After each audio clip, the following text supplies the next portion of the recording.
Greetings and salutations, returning friends and random strangers that for some reason stumbled in through a YouTube rabbit hole.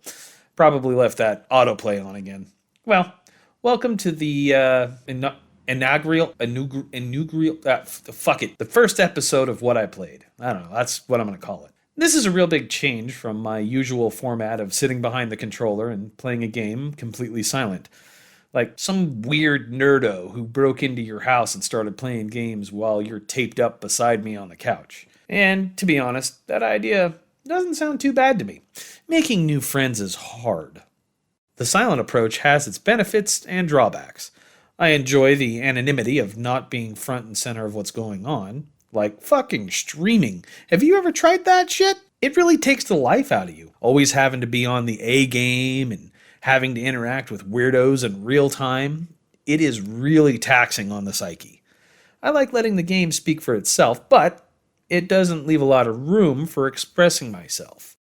You, the viewer, can't be engaged by the rage and confusion I'm feeling when I play a game, or celebrate with me when I somehow pull something nice and average off.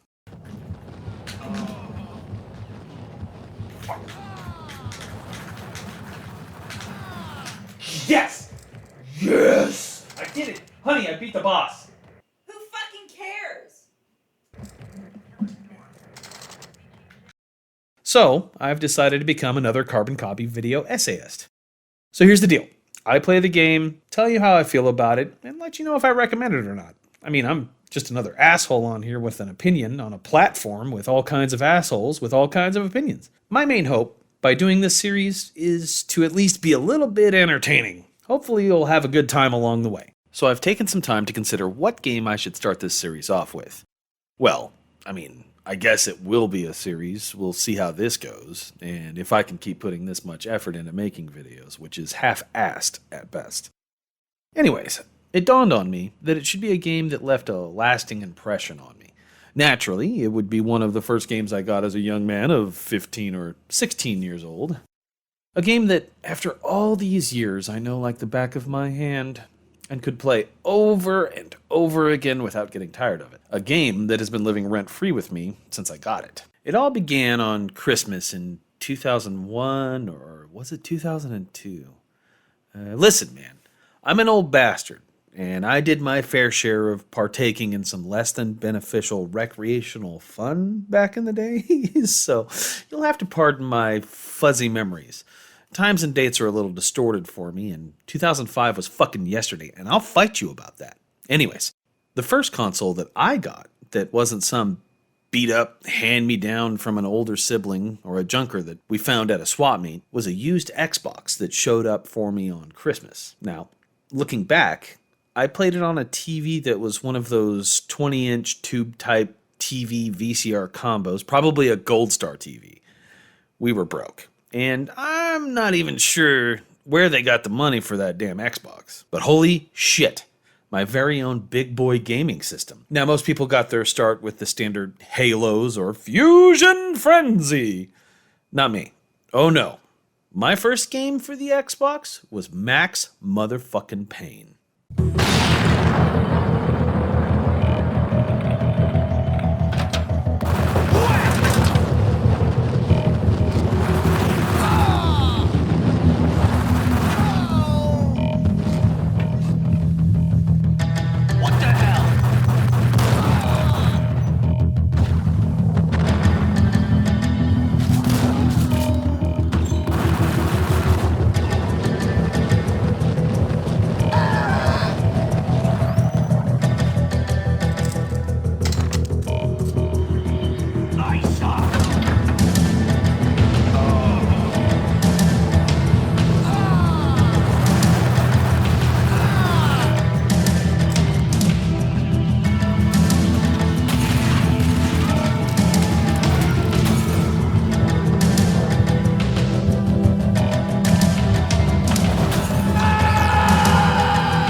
I was influenced by a lot of things around that time, and film noir was definitely something that grabbed my attention. You know, a dark, seedy underworld, and the idea of an underdog clawing his way back up to the top, or in Max's case, killing his way to the truth. There's nothing like a good mystery mixed into a revenge story with a little cloak and dagger conspiracy to spice things up. And of course, my fragile little mind at the time never knew that video games could have a story, let alone one that would be what you would consider more mature. I fell in love instantly. It was basically the right game, the right time, and, well, the right me. I was young, dumb. Well, and now I'm just old and dumb. Anyway. To this day, I still love the story, setting, atmosphere, soundtrack. Oh my god, and the gameplay. At the time, I was blown completely away with how the game played. I mean, you could fucking slow time down. Like I was Neo from the Matrix. Sure, this is something that has been done to death these days. But when you go from Final Fantasy VII on the PlayStation to Max Payne on the Xbox Powerhouse, you're going to be a little taken aback with what you're playing.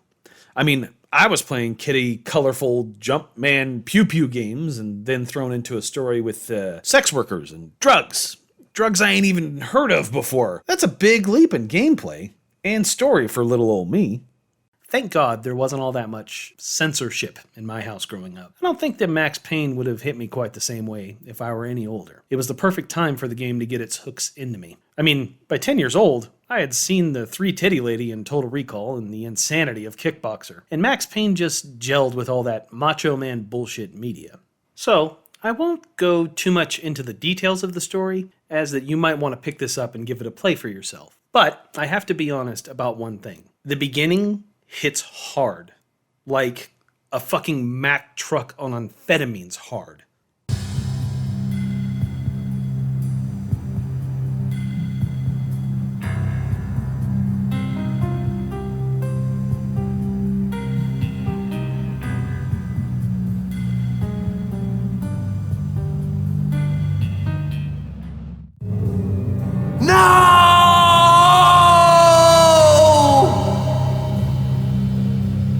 And the rest of the game is killing your way across a frozen New York City, bumbling your way to the truth. To be honest, the story is almost believable, aside from the Norse mythology, coincidences, and the over-the-top dialogue.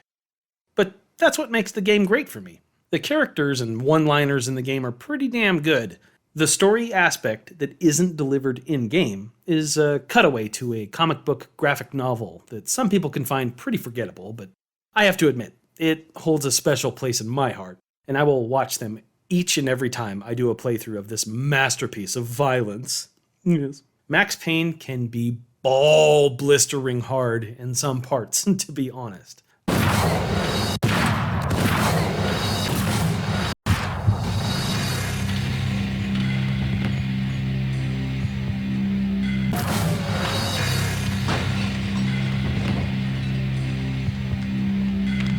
But I think that allows the player to experiment and readjust their tactics. A little side note here.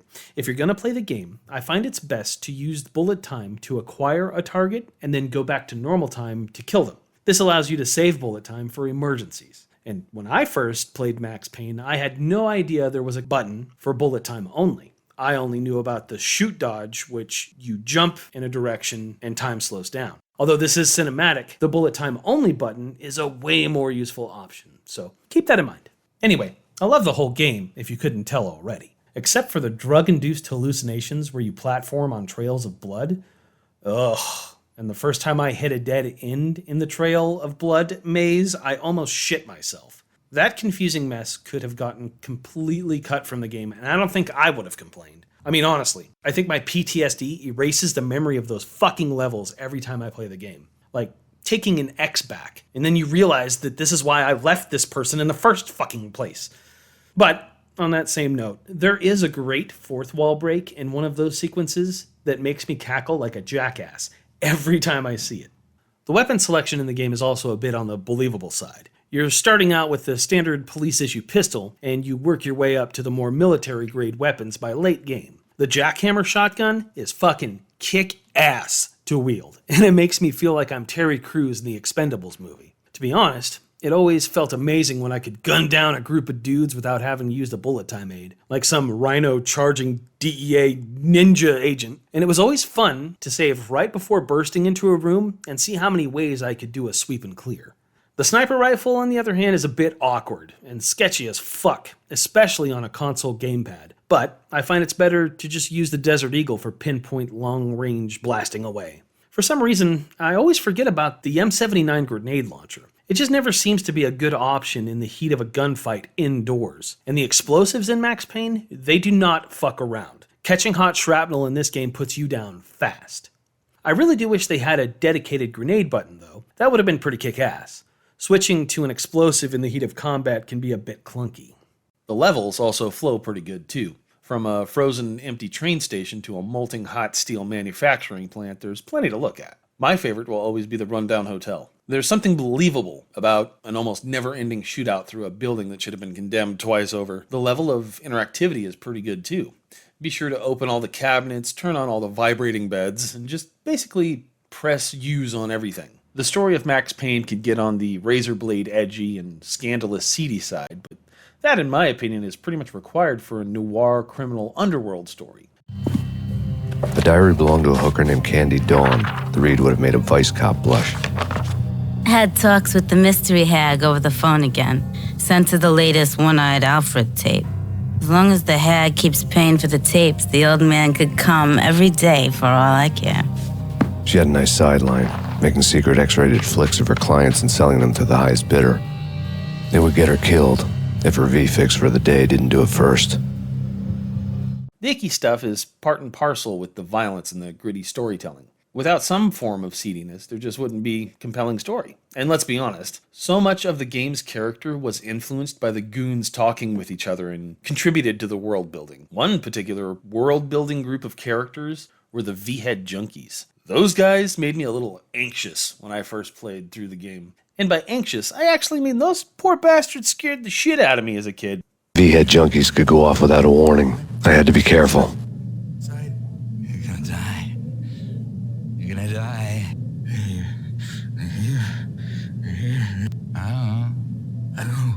I don't know. Get away. Get away. Get away. The flesh.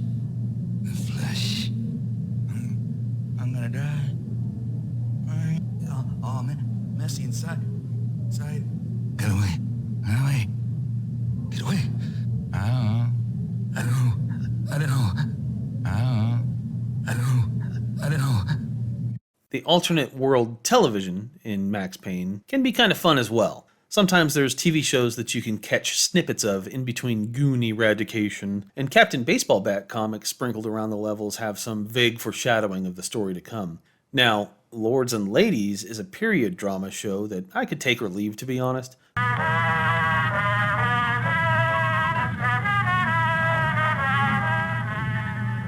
My lady. My lord? My lady, there is a matter of great importance I must bring to your attention. My lord, there is? Indeed, my lady, there is indeed. From the very first moment we met, upon that distant forest path, there has been sunlight in the autumn leaves blazing like the colors of your hair. Oh, my lord, you should not speak so. But my lady, I must. My lord, no, I forbid you. This cannot be, this must not be. But why, my love, why? My lord, it is too dreadful. Do not force me to speak the words. My lady, I beg of you, I must know. I would rather die than not know. Yes, my lord, we should both be dead, for this shame is too great for the living. My lord, I am your long-lost sister. But Address Unknown has that kind of dark mindfuck storyline that I always get a kick out of. Only it's not me talking to the pink flamingo, but someone who looks the part down to the finest detail, except that he's evil. I'm hiding in the shadows, watching it all unfold. The flamingo speaks. He can speak here. It says, Mirrors are more fun than television. that's mirrors are more fun than television. Somehow I know this, just don't ask me how. And I, not me, but my double, nods and smirks at this like it was the funniest thing in the world. And then something goes wrong, and suddenly they know I'm there, hiding behind them, and they both turn to look at me with cold eyes. And the flamingo speaks again. Hip threshold tolerant pain states. I have no idea what that means.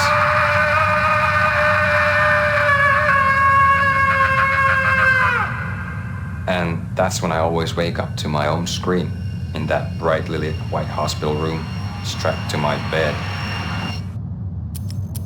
And of course, the TV reports and newspapers roll out a lot of the game's story as well. At the time when I first played Max Payne, the photorealistic graphics blew my fucking mind. Looking back now from my golden high tower of RTX 3080 and seeing the gameplay on original Xbox hardware is a little rough. Like, everything's covered in barbed wire from all the aliasing, and the blur fest is like I rubbed Vaseline directly into my eyes. But in that time and place, it was amazing to old Russ. So, we're looking at a game that takes you on a wild ride through a devastated New York ravaged by drugs and corruption. A game that has some of the best third-person controls and gunplay that feels extremely satisfying.